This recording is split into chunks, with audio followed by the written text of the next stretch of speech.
Oke.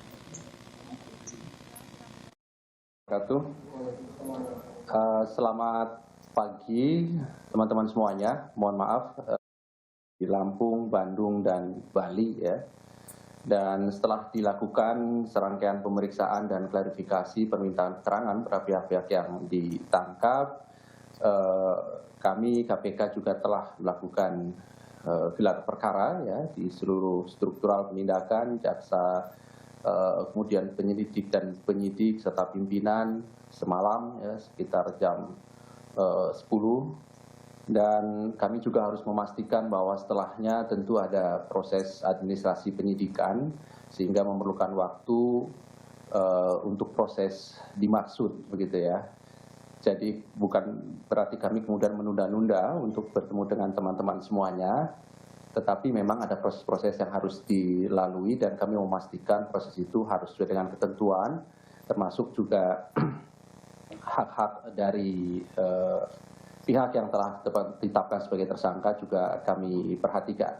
Dan pagi hari ini, alhamdulillah kita bisa berkumpul dan kami akan umumkan bagaimana perkembangan dari kegiatan tangkap tangan. Salam kebajikan. Bagaimana disampaikan oleh Mas Ali, kami akan menyampaikan konferensi pers mengenai pengumuman atas penahanan para tersangka dugaan tindak pidana korupsi, suap dan gratifikasi oleh penyelenggara negara atau yang mewakilinya terkait penerimaan calon mahasiswa baru pada Universitas Lampung tahun 2022. Hari ini kami akan menyampaikan informasi terkait kegiatan tangkap tangan atas dugaan tidak pidana korupsi berupa suap dan gratifikasi oleh penyelenggara negara atau yang mewakilinya terkait penerimaan calon mahasiswa baru pada Universitas Lampung tahun 2022. Pada kegiatan tangkap tangan yang telah KPK lakukan pada hari Jumat tanggal 19 Agustus 2022 sekitar pukul 21.00 WIB, tim KPK telah mengamankan 8 orang di wilayah Lampung, Bandung, dan Bali. Pertama, Saudara KRM, Rektor Universitas Lampung periode 2020-2024. 2, HY, Wakil Rektor 1 Bidang Akademik Universitas Lampung. 3, MB, Ketua Senat Universitas Lampung. 4, BS, Kepala Biro Perencanaan dan Hubungan Masyarakat Universitas Lampung. 5, ML, dosen. 6, HF, Dekan Fakultas Teknik Universitas Lampung. 7, AT, Ajudan KRM. 8, AD, swasta. Selain itu ada 2 orang yang turut diperiksa setelah bersangkutan hadir menemui tim KPK di gedung KPK, yaitu Saudara AS, Wakil Rektor 2 Bidang Administrasi Umum dan Keuangan Universitas Lampung. 10, TW, staf HY. Selanjutnya konstruksi dan kronologis akan dibacakan oleh Direktur Penyidikan yaitu Bapak Asep. Kami persilahkan Pak Asep untuk menjelaskan tentang kronologis kegiatan tangkap tangan KPK tersebut. Silakan. Baik, terima kasih pimpinan. Rekan-rekan media sekalian, kronologis tangkap tangan dimulai dengan adanya laporan dari masyarakat yang diterima KPK terkait dengan dugaan korupsi pada penerimaan mahasiswa di Universitas Lampung tahun 2022. Tim kemudian pada hari Jumat tanggal 19 Agustus 2022 sekitar pukul 21.00 WIB bergerak ke lapangan dan menangkap serta mengamankan beberapa pihak yang diduga sedang melakukan tindak pidana korupsi di Lampung dan Bandung. Kemudian juga ada yang ke Bali. Adapun pihak yang ditangkap di Lampung adalah ML, HF, HY beserta dengan barang bukti uang tunai sebesar Rp414.500.000, kemudian slip setoran deposito di salah satu bank sebesar Rp800 juta, dan kunci safe deposit box yang diduga berisi emas yang setara dengan 1,4 miliar. Kemudian pihak yang ditangkap di Bandung adalah KRM, BS, MB, dan AT, beserta barang bukti kartu ATM dan buku tabungan sebesar 1,8 miliar. Dan yang ditangkap di Bali adalah saudara AD. Pihak-pihak dan barang bukti selanjutnya dibawa ke Gedung Merah Putih KPK untuk dilakukan pemeriksaan lebih lanjut. Dengan telah dilakukannya pengumpulan berbagai informasi dan bahan keterangan terkait dugaan tindak pidana korupsi dimaksud, kemudian berlanjut ke tahap penyelidikan yang kemudian ditemukan adanya bukti permulaan yang cukup, maka KPK meningkatkan status perkara ini ke tahap penyidikan dengan mengumumkan 4 tersangka sebagai berikut. 1. KRM, Rektor Universitas Lampung periode 2020-2024. 2. HY, Wakil Rektor 1 Bidang Akademik Universitas Lampung.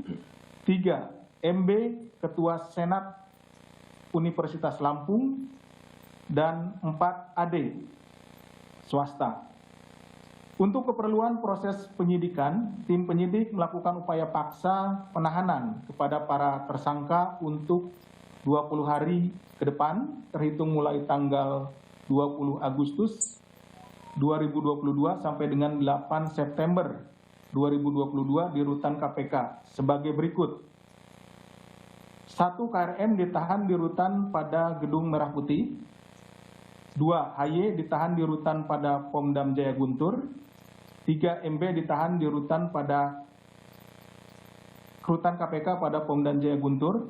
Dan 4, sedangkan AD penahanannya terhitung mulai tanggal 21 Agustus.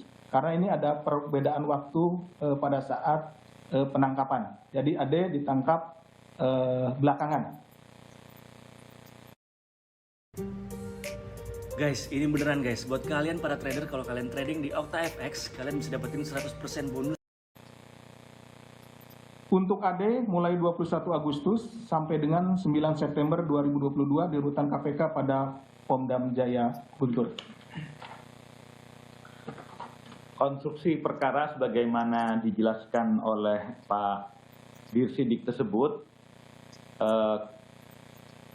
kepada kualifikasi dugaan tindak pidana korupsinya dapat kami gambarkan sebagai berikut. Jadi di tahun 2022 ini, Universitas Lampung sebagai salah satu perguruan tinggi negeri ikut menyelenggarakan seleksi nasional masuk perguruan tinggi negeri atau SNPTN. Selain SNPTN, Unila juga membuka jalur khusus yaitu seleksi mandiri masuk Universitas Lampung dengan jalur mandiri ini yang disebut dengan Simanila untuk tahun akademik 2022.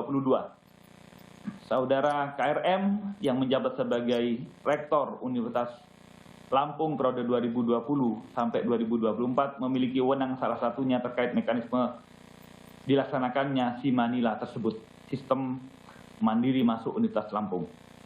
Selama proses Simanila berjalan, KRM diduga aktif untuk terlibat langsung dalam menentukan kelulusan para peserta Simanila dengan memerintahkan HY selaku Wakil Rektor 1 Bidang Akademik dan Budi Sutomo selaku Kepala Biro Perencanaan dan Hubungan Masyarakat serta melibatkan MB selaku Ketua Senat untuk turut serta menyeleksi secara personal terkait kesanggupan orang tua mahasiswa yang apabila ingin dinyatakan lulus maka dapat dibantu dengan persyaratan menyerahkan sejumlah uang selain uang resmi yang dibayarkan sesuai mekanisme yang ditentukan oleh pihak universitas.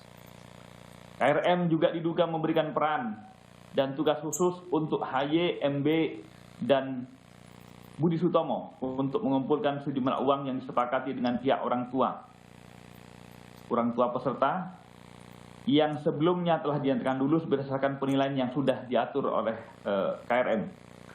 Terkait besaran nominal, uang yang disepakati antara KRM diduga jumlahnya bervariasi berkisar antara 100 juta sampai 350 juta untuk setiap orang tua peserta seleksi yang ingin diluluskan.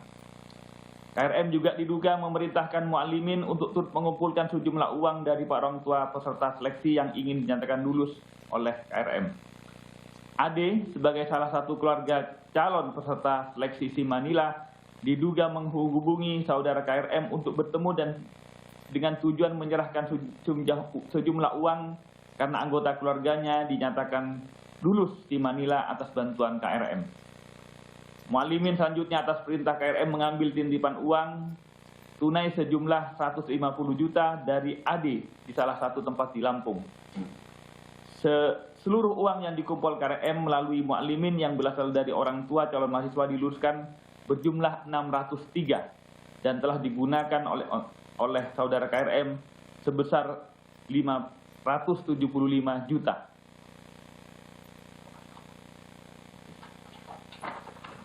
Selain itu, KPK juga menemukan adanya sejumlah uang yang diterima KRM melalui Budi Sutomo dan MB yang berasal dari pihak orang tua calon mahasiswa yang diluluskan KRM yang juga atas perintah KRM uang tersebut telah dialihkan untuk menjadi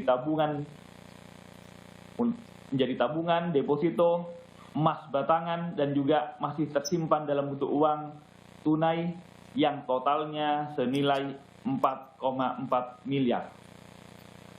Atas perbuatan tersebut, para tersangka kami sangkakan melanggar pasal sebagai berikut.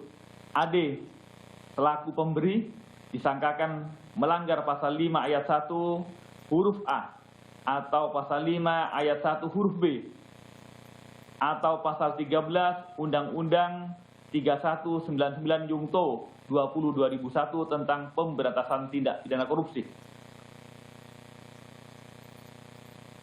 KRM, HY, dan MB selaku penerima disangkakan melanggar pasal 12 huruf A atau 12 huruf B atau pasal 11 Undang-Undang 3199 Yungto 20/2001 tentang pemberantasan tindak pidana korupsi Yungto pasal 55 ayat 1 ke 1. Modus suap penerimaan mahasiswa baru ini tentu mencoreng dan juga mengironikan kita semua karena suap ini terjadi di dunia pendidikan di mana kita berharap dunia pendidikan mampu mencetak ilmu dan kader-kader bangsa yang kita harapkan ke depan bisa memberantas dan juga mencegah korupsi. Manipulasi yang dilakukan pada tahap penerimaan menjadi pintu awal manipulasi berikutnya. Kader-kader bangsa yang diharapkan dapat dididik di lembaga pendidikan yang harapannya ke depan menjadi generasi bangsa pemberantas korupsi, kemudian kita menjadi tidak memiliki harapan. Oleh karena itu, sekali lagi, KPK melalui penindakan telah menangani berbagai modus perkara di sektor pendidikan ini. Melalui strategi pencegahan telah mendorong perbaikan sistem dan tata kelola penyelenggaraan pendidikan mulai dari rekrutmen mahasiswa baru. KPK memang telah melakukan kajian dan menilai bahwa penerimaan mahasiswa baru melalui jalur mandiri kurang terukur, kurang transparan, dan kurang berkepastian. Sesungguhnya kami memahami bahwa jalur mandiri anak ini adalah jalur afirmasi untuk mahasiswa-mahasiswa ataupun calon-calon mahasiswa baru dengan kebutuhan-kebutuhan khusus, misalnya daerah tertinggal, misalnya mahasiswa yang tidak mampu dan lain-lain. Itu semua untuk tujuannya adalah mulia. Namun karena jalur mandiri ini ukurannya sangat lokal, tidak transparan, dan tidak terukur, maka kemudian menjadi tidak akuntabel. Karena tidak akuntabel, maka kemudian menjadi celah terjadinya tindak pidana korupsi. Oleh karena itu, sekali lagi KPK berharap ke depan proses rekrutmen, mau apapun namanya, ada jalur mandiri ataupun jalur afirmasi yang lain, bukan soal mandirinya, bukan soal namanya, tetapi mekanismenya harus diperbaiki menuju lebih terukur, lebih akuntabel, dan lebih partisipan, ya, lebih partisipatif, supaya kemudian masyarakat bisa lebih turut mengawasi. Itu yang kami harapkan, dan mudah-mudahan kejadian ini untuk dunia pendidikan tinggi, mudah-mudahan kejadian terakhir, dan kami tak berharap untuk adanya tindak pidana korupsi lebih lanjut di dunia pendidikan tinggi. Demikian yang dapat kami sampaikan. Selanjutnya kami juga didampingi inspektorat dari Kementerian Pendidikan dan Kebudayaan. Mungkin nanti akan menyampaikan beberapa hal tentang kegiatan tangkap tangan ini dan komitmennya ke depan. Saya kembalikan ke Pak Ali. Terima kasih. Wassalamualaikum warahmatullahi wabarakatuh. Terima kasih pimpinan Pak Nurul dan Pak Asep Guntur. Berikutnya kami persilahkan Pak Lindung Sirait dari Inspektorat Kementerian Pendidikan dan Kebudayaan untuk menyampaikan beberapa hal pada kesempatan pagi ini. Kami silakan, Pak.